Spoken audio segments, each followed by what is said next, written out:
తెలుగువారి ఆత్మ గౌరవం పార్టీ మూల సిద్ధాంతం. దీంతో పాటు మారుతున్న ప్రజల అవసరాలు తగ్గట్టుగా పార్టీలో కీలకమైన విధానం తీసుకుని రావాల్సిన అవసరం చాలా ఉంది. కాలం మారుతున్నాయి, ప్రజల అవసరాలు మారుతున్నాయి, వాళ్ళ ఆలోచనల విధంగా మనం నడవాల్సిన అవసరం ఉంది. అన్న ఎన్టీఆర్ హయాంలో ఆత్మ గౌరవం అనే నినాదంతో నియంతృత్వాన్ని మనందరం తరిమికొట్టాం. మన చంద్రన్న హయాంలో ఆత్మవిశ్వాసంతో తెలుగు ప్రజల భవిష్యత్తుకు పునాది మనం వేశాం. ఇప్పుడు అదే స్ఫూర్తితో ప్రజలకు, పార్టీకి, కార్యకర్తలకు మంచి భవిష్యత్తు అందించాలన్న లక్ష్యంతో సరికొత్త నినాదాన్ని రూపొందిస్తున్నాము. దీనికోసం 6 శాసనాలు నేను ఈరోజు మీ ముందు ప్రతిపాదిస్తున్నా. నా తెలుగు కుటుంబంలో భాగంగా ఈ 6 శాసనాలు ఉంటాయి. మొదటిది తెలుగు జాతి విశ్వఖ్యాతి, 2 యువగలం, 3 స్త్రీ శక్తి, 4 పేదల సేవల్లో సోషల్ రీఇంజనీరింగ్, 5 అన్నదాతకు అండగా, 6 కార్యకర్తలే అధినేత. ఇవి మన 6 శాసనాలు. మొదటిది తెలుగు జాతి విశ్వఖ్యాతి. నేడు దేశంలోనే తెలుగుదేశం వల్ల తెలుగు వాళ్ళకు ప్రత్యేక గౌరవం, గుర్తింపు వచ్చింది. ఆనాడు అన్నగారిని బర్తరఫ్ చేస్తే ఢిల్లీలో మెడలు వంచి తిరిగి ముఖ్యమంత్రి అయ్యారు అన్నగారు. అదే తెలుగు జాతి పౌరుషం. తెలుగు వారిని ప్రపంచంలో పెట్టింది మన చంద్రన్న. కులం, మతం, ప్రాంతం అతీతంగా అన్ని రంగాల్లో ప్రపంచంలోనే నంబర్ 1 స్థానంలో తెలుగు జాతి ఉండాలి. అన్ని రంగాల్లో మన తెలుగువారు ముందు ఉండాలి.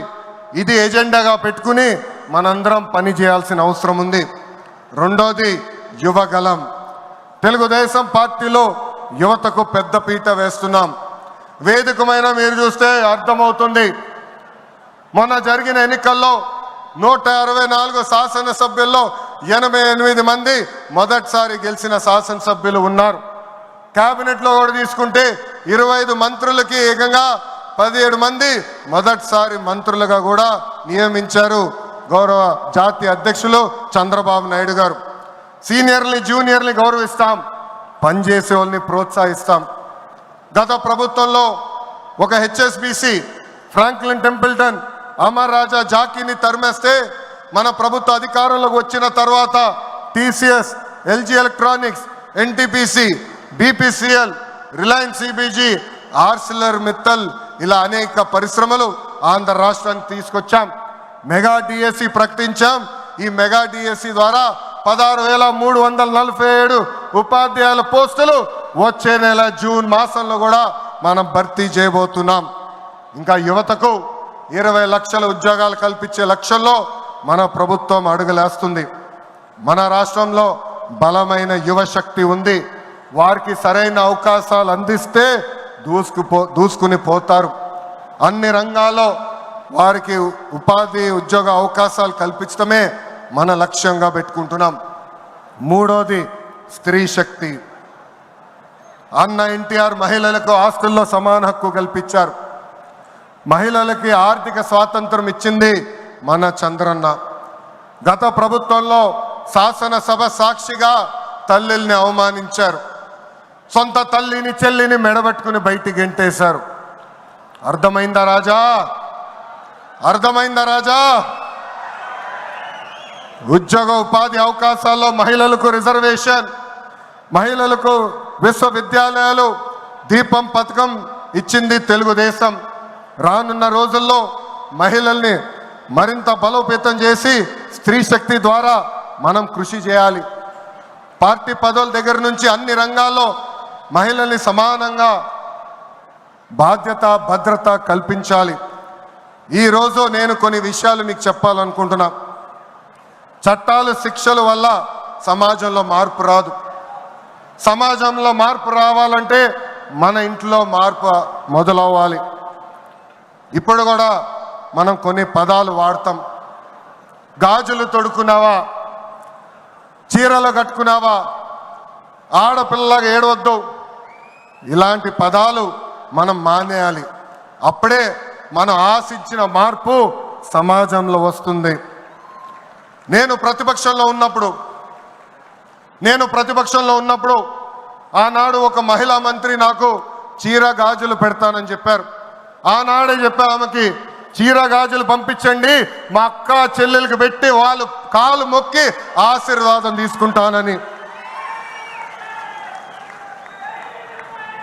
నాలుగోది, పేదల సేవల్లో సోషల్ రీఇంజనీరింగ్. పేదరికం లేని సమాజం తెలుగుదేశం పార్టీ లక్ష్యం. 2 రూపాయలకే కిలో బియ్యం, జంతా వస్త్రాలు, పక్కా ఇల్లు, పెన్షన్ ఇచ్చింది అన్న ఎన్టీఆర్. చాలని పెన్షన్ 5 రెట్లు పెంచారు. 200 రూపాయల నుంచి 1000 రూపాయలు చేశాం. ఒకే సంతకంలో 1000 రూపాయల పెన్షన్ని 2000 చేశాం. ఇప్పుడు ఏకంగా భారతదేశంలో ఏ రాష్ట్రంలో ఇవ్వని విధంగా 4000 రూపాయల పెన్షన్ మన చంద్రన్న అందిస్తున్నారు. ఇంతేకాదు, డ్వాక్రా, దీపం, అన్న క్యాంటీన్ ఇచ్చింది మన చంద్రన్న. భారతదేశంలో ఏ నాయకుడు సాహసం చేయలా, కానీ మన నాయకుడు చంద్రన్న సాహసం చేసి ఎన్ని ఆర్థిక ఇబ్బందులున్నా ఇచ్చిన బాబు సూపర్ 6 హామీ నిలబెట్టుకునేందుకు ముందలికి అడుగులేస్తున్నారు. మన ప్రభుత్వ అధికారులకు వచ్చిన వెంటనే పెన్షన్ పెంచాం. మూసేసిన అన్న క్యాంటీన్లు తిరిగి ప్రారంభించాం. మెగా డిఎస్సి ఏర్పాటు చేశాం. వచ్చే నెలలో తల్లికి వందనం ఇస్తున్నాం. ఆగస్టు మాసంలో ఉచిత బస్ ప్రయాణం కూడా మన ప్రభుత్వం అందజేయబోతుంది. ఇప్పుడు ఏకంగా P4 కాన్సెప్ట్తో పేదరికం నుంచి కుటుంబాలు బయటికి తీసుకొచ్చేందుకు చేయూత అందిస్తున్నారు మన చంద్రన్న. తెలుగుదేశం పార్టీ ఆవిర్భావం తర్వాత బడుగు బలహీన వర్గాలకి ఆర్థిక రాజకీయ స్వాతంత్రం వచ్చింది. పార్టీకి పునాదిగా ఉన్న మన బీసీలకి ఏకంగా స్థానిక సంస్థల ఎన్నికల్లో 33% రిజర్వేషన్ అందించింది తెలుగుదేశం పార్టీ. అందరికీ ఆమోదంతో ఏకంగా వర్గీకరణ చేసింది కూడా తెలుగుదేశం పార్టీ. అందుకే ప్రతి వర్గానికి న్యాయం చేయాలి, సోషల్ రీఇంజనీరింగ్ చేయాలనే లక్ష్యంగా మనందరం పెట్టుకోవాల్సిన అవసరం ఉంది. ప్రస్తుత పరిస్థితుల్లో అన్ని కులాలకు సామాజిక సమన్వయం కూడా అవసరం ఉంది. 5వది, అన్నదాతకు అండగా. రైతులు లేకపోతే సమాజమే లేదు. ఈ సిద్ధాంతం బలంగా నమ్మే పార్టీ తెలుగుదేశం పార్టీ. అన్న ఎన్టీఆర్ గారి దగ్గర నుంచి మన చంద్రన్న వరకు రైతుల జీవితాలు మార్చేందుకు కృషి చేశారు. డ్రిప్ ఇరిగేషన్ దగ్గర నుంచి ఇరిగేషన్ ప్రాజెక్టుల వరకు, సబ్సిడీ, హార్టికల్చర్ వరకు ప్రోత్సహించింది తెలుగుదేశం. ఈరోజు మనం ఆక్వా, పామాయిల్, కోకో రంగంలో మనం నంబర్ 1 ఉన్నాం. మామిడి, జీడి పంటల్లో 2వ స్థానంలో ఉన్నాం. దీనికి కారణం తెలుగుదేశం పార్టీ. అన్నదాతకు తెలుగుదేశం ఎప్పుడు అండగా ఉంటుంది. పొగాకు, కొక్కో, మిరప ధరలు పడిపోతే ఏకంగా గిట్టుబాటు ధర ప్రకటించిన నాయకుడు మన నాయకుడు చంద్రబాబు నాయుడు గారు. బంగారం లాంటి భూములు మన రాష్ట్రంలో ఉన్నాయి. వ్యవసాయం కరెక్ట్గా ప్రమోట్ చేస్తే బంగారం పండించే శక్తి మన రైతుల దగ్గర ఉంది. అందుకే అన్నదాతకు అండగా అనే విధానాన్ని మనం అమలు చేయాలి. 6వది, నాకు మనసుకు దగ్గర ఉండేది, కార్యకర్తలే అధినేత. ఒక అంజిరెడ్డి తాత, ఒక మంజుల, ఒక తోట చంద్రయ్య నాకు స్ఫూర్తి. ఆనాడు పొంగనూరు నియోజకవర్గంలో అంజిరెడ్డి తాత స్థానిక సంస్థ ఎన్నికల్లో నామినేషన్ వేసేదానికి వెళ్తే ఆనాటి పాలకులు అడ్డం తిరిగారు. తొడగొట్టి మీసాలు మిలేసి, రండి నేను నామినేషన్ వేసి చూపిస్తానని చెప్పారు మన అంజిరెడ్డి తాత.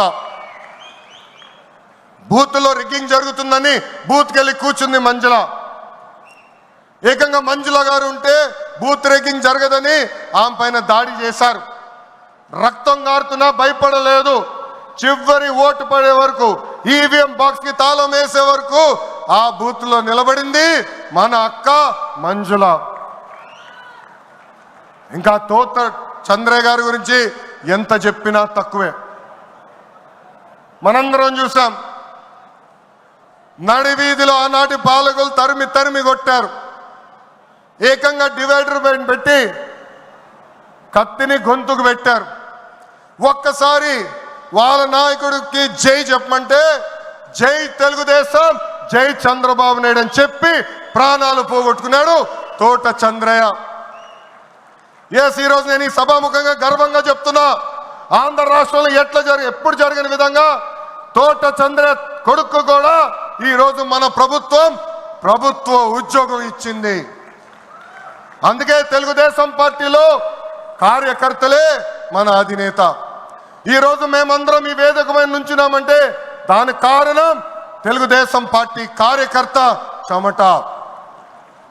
ఆనాడు చంద్రబాబు గారు ఒక్క పిలిపిస్తే బాబు షూరిటీ భవిష్యత్ గ్యారంటీ చేశారు. నేను ఆనాడు నియోజకవర్గానికి వచ్చి మాట్లాడా, శంఖారావం చేయాలి, ప్రతి గడప తొక్కాలంటే మీరందరూ తొక్కారు. అందుకే కార్యకర్తలందరూ చెప్తున్నా, నాయకుల చుట్టూ తిరుగుతాం కాదు, ప్రజల చుట్టూ తిరగండి, మిమ్మల్ని ఎత్తుక్కుంటా వస్తుంది ఈ తెలుగుదేశం పార్టీ. కార్యకర్తలే తెలుగుదేశం పార్టీ బలగం. దేశంలో ఏ ప్రాంతీయ పార్టీకి లేని విధంగా 1 కోటి మంది సభ్యత్వం, 1 కోటి మంది కుటుంబ సభ్యులు ఒక తెలుగుదేశం పార్టీకే సొంతం. పార్టీ ఆవిర్భావం నుంచి కార్యకర్తలకు అండగా నిలబడింది తెలుగుదేశం పార్టీ. నేను అనేక సార్లు చెప్పా, 2004లో ఆనాటి కాంగ్రెస్ పాలకులు అనంతపూర్ జిల్లాలో ఒక్కొక్క కార్యకర్తను చంపేస్తున్నారు.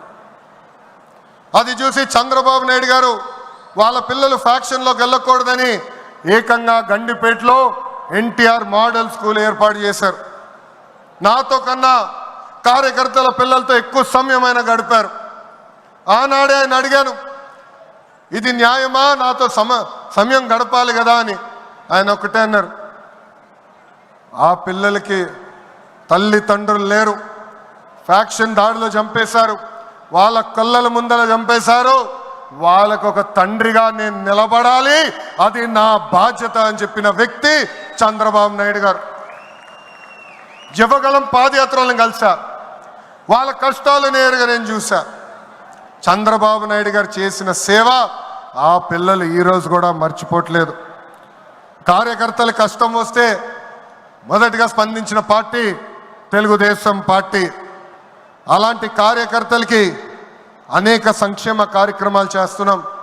5 లక్షల రూపాయలు ప్రమాద బీమా, విద్య, వైద్యం, ఉపాధి కూడా కల్పిస్తున్నాం. జాతీయ అధ్యక్షుల పిలుపు మేరకు అలాంటి కార్యకర్తలు ఆదుకునేదానికి, వాళ్ళ సొంత కాలుపై నిలబడడానికి, వాళ్ళకి ఆర్థిక స్వాతంత్రం వచ్చేదానికి ఒక ప్రణాళిక కూడా మేము రూపొందిస్తున్నాం. ఈ 6 శాసనాలు మనకు కీలకమైంది. వేదికమైన పెద్దల దగ్గర నుంచి నా ముందలున్న తెలుగుదేశం పార్టీ కుటుంబ సభ్యులందరినీ ఒక విషయం తెలపాలనుకుంటున్నా. కష్టకాలాలు వస్తాయి, మన రోజు కొన్ని నిర్ణయాలు తీసుకోవాల్సి వస్తుంది. ఒక మంత్రిగా, జాతీయ ప్రధాన కార్యదర్శిగా నేను కూడా కొన్ని నిర్ణయాలు తీసుకోవాల్సిన అవసరం ఉంటుంది.